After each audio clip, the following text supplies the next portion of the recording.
এখন আমাদের টপিক হচ্ছে জনসাধারণের উৎপাত প্রসঙ্গে। আমাদের এই ফৌজদারি কার্যবিধিতে যেই ধারাগুলো খুব ইম্পর্টেন্ট রয়েছে, যেগুলো আমাদেরকে অবশ্যই শিখতে হবে, সেই ইম্পর্টেন্ট ধারাগুলোর মধ্যে 144 এবং 145 ধারা অন্যতম। আমাদেরকে এই দুটি ধারা খুব ভালোভাবে শিখতে হবে। আমরা কেউ এই দুটি ধারা না শিখে পরীক্ষার হলে যাব না।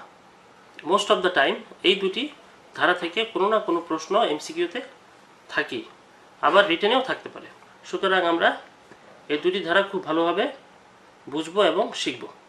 144 ধারায় বলা হয়েছে ফুটপাত বা আসন্ন বিপদের ক্ষেত্রে তৎক্ষণাৎ আদেশ জারি। অর্থাৎ যদি হঠাৎ করে কোনো বিপদ তৈরি হয়, সেটি ফুটপাতে হতে পারে বা কোনো খোলা জায়গায় হতে পারে বা কোথাও হতে পারে, তাহলে সেই ক্ষেত্রে সেই বিপদ এড়ানোর জন্য যে ব্যবস্থা গ্রহণ করতে হবে সেই বিষয়ের উপরে 144 ধারায় বিধান বলে দেওয়া হয়েছে। অত্র ধারা মতে জেলা ম্যাজিস্ট্রেট অথবা সরকার কর্তৃক বিশেষভাবে ক্ষমতাপ্রাপ্ত অন্য কোনো নির্বাহী ম্যাজিস্ট্রেট লিখিত আবেদনের ভিত্তিতে অথবা নিজ বিশ্বাসে যথেষ্ট কারণ মনে করলে নিম্নলিখিত ক্ষেত্রে লিখিত আদেশ জারি করতে পারেন। আচ্ছা, তাহলে কারা এই লিখিত আদেশ জারি করতে পারেন? জেলা ম্যাজিস্ট্রেট অথবা সরকার কর্তৃক বিশেষভাবে ক্ষমতাপ্রাপ্ত অন্য কোনো নির্বাহী ম্যাজিস্ট্রেট, কিন্তু কোনোভাবেই থার্ড ক্লাস ম্যাজিস্ট্রেট এই কাজটি করতে পারবে না। আচ্ছা, এখন এই যে আদেশ জারি করবে কোন ক্ষেত্রে? যেখানে মানুষের জীবন, স্বাস্থ্য বা নিরাপত্তা বিপন্ন হওয়ার সম্ভাবনা থাকে, যেখানে সর্বসাধারণের প্রশান্তির ব্যাঘাত বা দাঙ্গা বা মারামারির আশঙ্কা থাকে। এই দুটি পয়েন্ট খুব ভালোভাবে মুখস্থ করে নেবেন।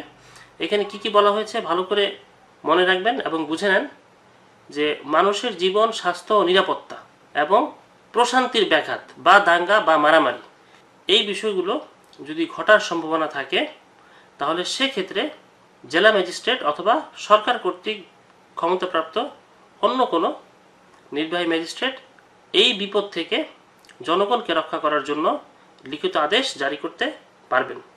যদি এখান থেকে প্রশ্ন আসে, কোনোভাবে যেন ভুল না হয় সেদিকে খেয়াল রাখবেন। এখানে আমাদেরকে কয়েকটি বিষয় মনে রাখতে হবে। 144 ধারা জারির পূর্বে ম্যাজিস্ট্রেটকে অবশ্যই নিম্ন বর্ণিত যথেষ্ট কারণ বা উপাদানসমূহের নিশ্চিত করতে হবে। আচ্ছা, অর্থাৎ যেই বিষয়গুলো নিশ্চিত হয়ে ম্যাজিস্ট্রেট এই লিখিত আদেশ জারি করবেন, সেই বিষয়গুলো হচ্ছে মানুষের জীবন, স্বাস্থ্য বা নিরাপত্তার প্রতি বিপদের আশঙ্কা, সর্বপ্রকার শান্তির ব্যাঘাত ঘটার আশঙ্কা, অথবা কোনো দাঙ্গা বা হাঙ্গামা বা মারামারির আশঙ্কা। এই বিষয়গুলো নিশ্চিত হওয়ার পরে ম্যাজিস্ট্রেট 144 ধারা জারি করতে পারবেন। আরেকটি বিষয় মনে রাখতে হবে, এই আদেশ কোনো বিশেষ ব্যক্তির প্রতি বা কোনো বিশেষ স্থানে ঘন ঘন যাতায়াতকারী জনসাধারণের উপর জারি হতে পারে। আচ্ছা, এবার বলা হয়েছে যে স্থায়ীকাল, অর্থাৎ এই 144 ধারার আদেশ কতদিন পর্যন্ত স্থায়ী হবে সেই ব্যাপারে সুস্পষ্টভাবে বিধান বলে দেওয়া হয়েছে। ম্যাজিস্ট্রেট 144 ধারা মতে কোনো আদেশ প্রদান করলে তা 2 মাস বা 60 দিন পর্যন্ত কার্যকর বা বলবৎ থাকবে। অর্থাৎ যেদিন আদেশ প্রদান করবে সেদিন হতে ম্যাক্সিমাম 60 দিন বা 2 মাস পর্যন্ত এই আদেশ বলবৎ থাকবে, এরপরে আর বলবৎ থাকবে না।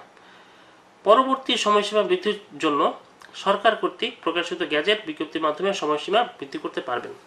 তারপরে বলা হয়েছে 144 ধারায় সময়সীমা বর্ধিত করার একমাত্র বৈধ কর্তৃপক্ষ হচ্ছে সরকার। আচ্ছা, খুব সহজভাবে আমি বলে দিয়েছি যে ম্যাজিস্ট্রেট যদি এই আদেশ জারি করে, তাহলে সে আদেশ বর্ধিত করা না হলে ম্যাক্সিমাম 2 মাস টিকবে, 2 মাস পরে সে আদেশটি বিলীন হয়ে যাবে।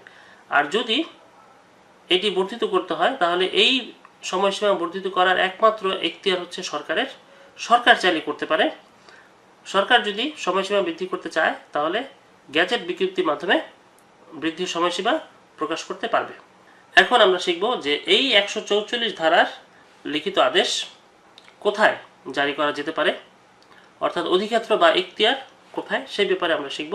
মহানগর এলাকার বাইরে 144 ধারা জারি করতে পারেন জেলা ম্যাজিস্ট্রেট বা সরকার কর্তৃক ক্ষমতাপ্রাপ্ত নির্বাহী ম্যাজিস্ট্রেট।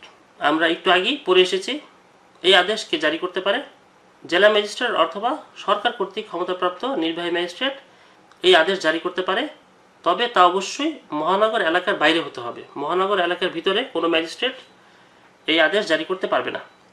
দ্বিতীয় পয়েন্টে বলা হয়েছে মহানগর এলাকায় কোনো ম্যাজিস্ট্রেট 144 ধারার আদেশ জারি করতে পারবে না, তবে পিআরবি মতে মহানগর এলাকায় 144 ধারার অনুরূপ বিধান জারি করবেন পুলিশ কমিশনার। তো আমরা শিখলাম যে মহানগর এলাকার বাইরে 144 ধারা জারি করা যাবে, তবে মহানগর এলাকার ভিতরে তা জারি করা সম্ভব না। এখন মহানগর এলাকার জন্য কি রয়েছে, এখানে যদি এই ধরনের সমস্যা হয় তাহলে সেই ক্ষেত্রে কি করণীয়? এখানে পিআরবি মতে, পিআরবি হচ্ছে পুলিশ রেগুলেশনস অফ বেঙ্গল 1943, এই আইন মতে যদি মহানগর এলাকার ভিতরে এই জাতীয় সমস্যা হয় তাহলে পুলিশ কমিশনার 144 ধারার অনুরূপ অর্থাৎ 144 ধারার মতো যে বিধান রয়েছে পিআরবি আইন মতে সেই বিধান পুলিশ কমিশনার জারি করতে পারবেন। অর্থাৎ 144 ধারার বিকল্প হিসেবে অন্য কোনো বিধান পুলিশ কমিশনার জারি করতে পারবেন। আচ্ছা, এখন 144 ধারার আদেশ যদি কোনো ব্যক্তি অমান্য করে তাহলে সেক্ষেত্রে কি হবে? এখানে অমান্যের শাস্তি বলে দেওয়া হয়েছে, কোনো ব্যক্তি 144 ধারা অমান্য করলে তবে এর শাস্তি 1 মাসের কারাদণ্ড বা 200 টাকা জরিমানা বা উভয় দণ্ড হতে পারে। দণ্ডবিধির 188 ধারায় যদি আপনারা দেখেন তাহলে ওখানে বলে দেওয়া হয়েছে যে 144 ধারা অমান্য করলে শাস্তি হবে 1 মাসের কারাদণ্ড বা 200 টাকা জরিমানা বা উভয় দণ্ড। এখানে আমাদেরকে আরেকটি বিষয় মনে রাখতে হবে, 144 ধারার প্রদত্ত আদেশের বিরুদ্ধে ক্ষুব্ধ ব্যক্তি দায়রা জজের নিকট রিভিশন দায়ের করতে পারবে। আচ্ছা, যদি 144 ধারার আদেশ জারি করা হয় তাহলে এই 144 ধারার আদেশের কারণে যদি কোনো ব্যক্তি সংক্ষুব্ধ হয় তাহলে সে ব্যক্তি কি করবে? সে ব্যক্তি দায়রা জজের নিকট রিভিশন দায়ের করবে। এটি একটু খেয়াল করে মনে রাখবেন, অনেক সময় প্রশ্ন এরকম আসে, তো আসলে যেন ভুল না হয় খেয়াল রাখবেন।